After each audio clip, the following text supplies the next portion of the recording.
Welcome to the third episode of our series of nature, appreciating nature. I thought today I will take one. I'm standing in the KBR Park, National Park, and it's raining. Not raining too much, but raining a little bit. And it's absolutely fantastic because I'm standing here in the rain because I love getting wet in the rain. It's one of the most beautiful things. One of the benefits of living in the tropics is that you don't have to worry about getting wet in the rain. You're not made of salt, so you won't melt away. And this is not the UK or Canada where you can catch a cold and die. But hot weather, rain is absolutely fantastic.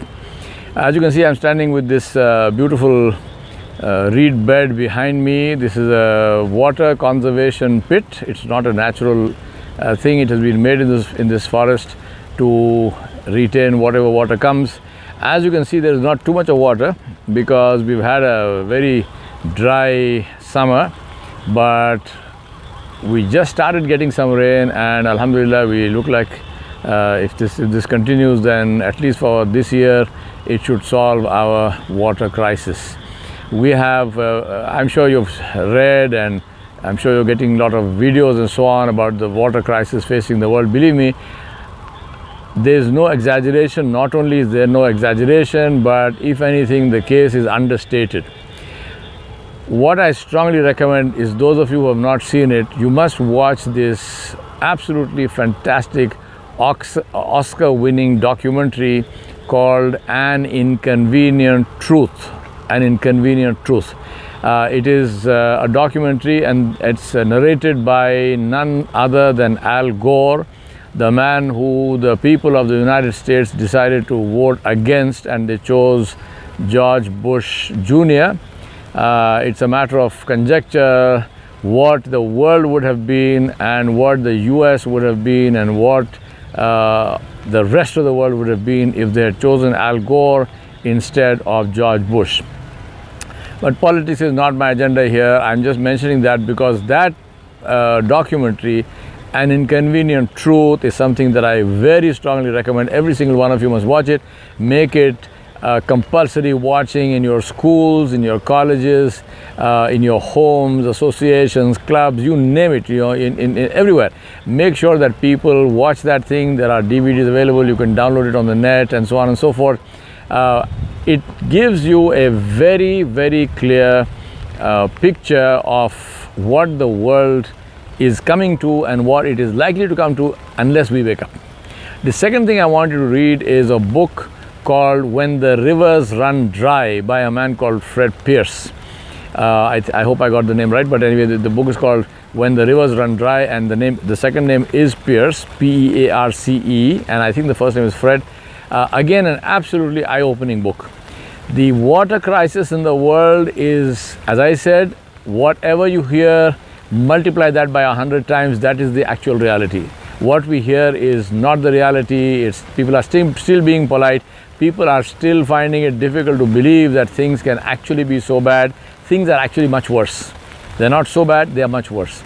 So I think that it's high time we realize that. Now, what must we do? Apart from getting wet in the rain, I think this is one of the most wonderful things to be able to do, to have a place like this where I'm not getting wet in the rain on a dirty street with cars buzzing around me. I'm getting wet in the rain in the middle of a forest. That's something to be truly grateful for, to say that here's the rain, and I'm saying I'm grateful and the rain is increasing. I'm even more grateful that the rain is increasing. Anyway, so the point is that what must we do? Number one thing we must do is conserve water.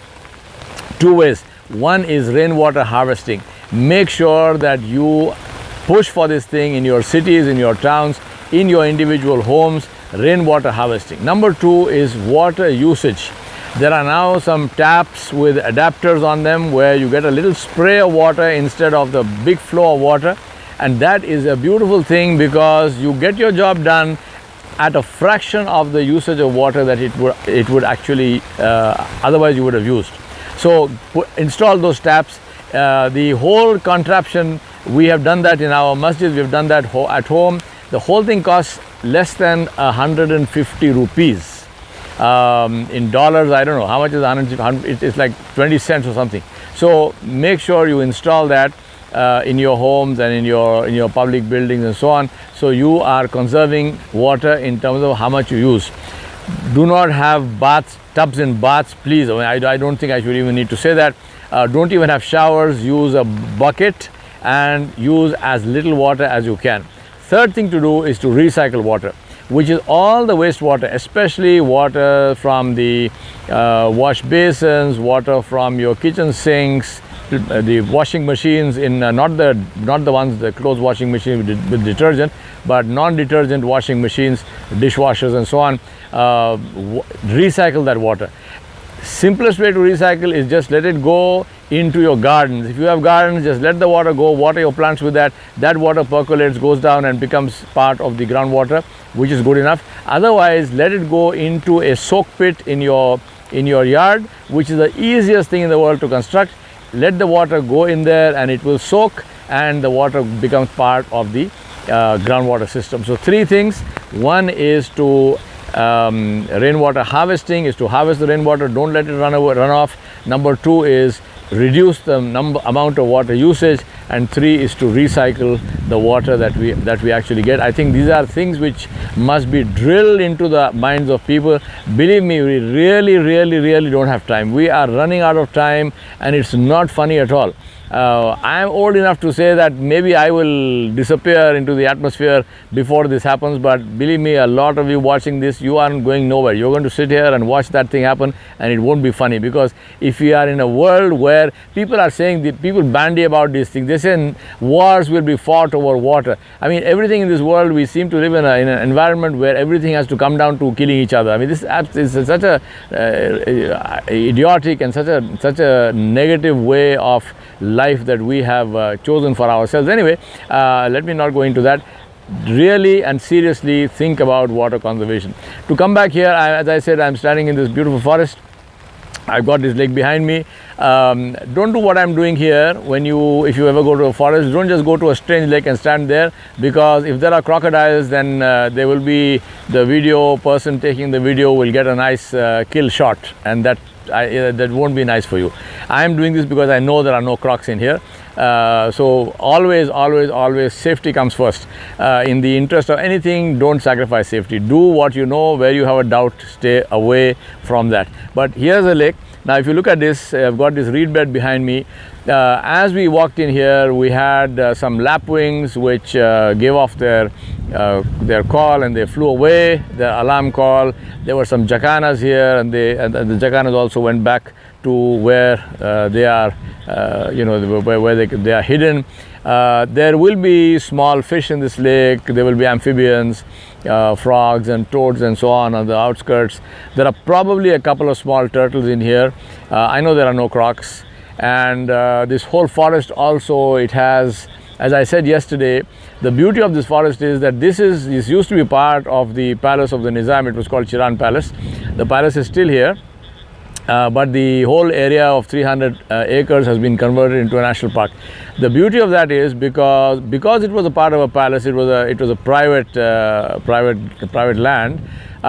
This forest never had the kind of experience that similar forests had in this area, which is cattle grazing, people cutting firewood and things like that. So this forest is more or less preserved as it was. Now we are looking at semi-deciduous forests in the Deccan Plateau, so you are not going to see the thick stands that you might be used to if you go to North India, to Assam. If you go to South India, to the Western Ghats, to the Anamales, you would find much thicker forests. This is a different forest, and it has its own beauty. And this is the thing about forests. Every forest has its own beauty. They are not all alike, and that's part of the diversity of nature. This is the part of the Khudrat of Allah subhanahu wa ta'ala, that is created this immense variety of things, where you never get bored to look at things and say, I've seen trees. No, there's no such thing as a tree. Every tree is different. Every branch of every tree is different. Every leaf on every branch of every tree is different. As I'm talking to you, I'm hearing some frogs at the back. I don't think you can hear those sounds, but it's very nice to. I usually come. I don't come and sit and talk. This is for you. I just come and sit and listen and just try to identify the sounds that I'm hearing, and I suggest you do that. Go to a piece of forest, just go sit down quietly in one place and then listen.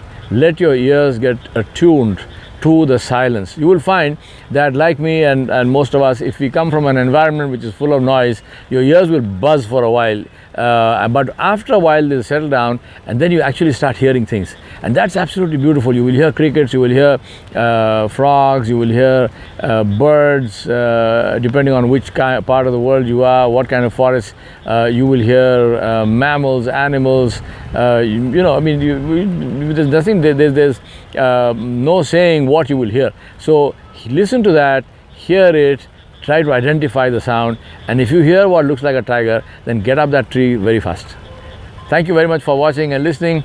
All power to you, and do let us know what you think of these videos. I hope you like them. The idea is to get people used to new ideas, get people used to nature, get people to appreciate nature, and not just live mechanical lives like robots. That's the kind of stuff that we have become used to. Thank you very much once again, and all power to you. Thank you very much.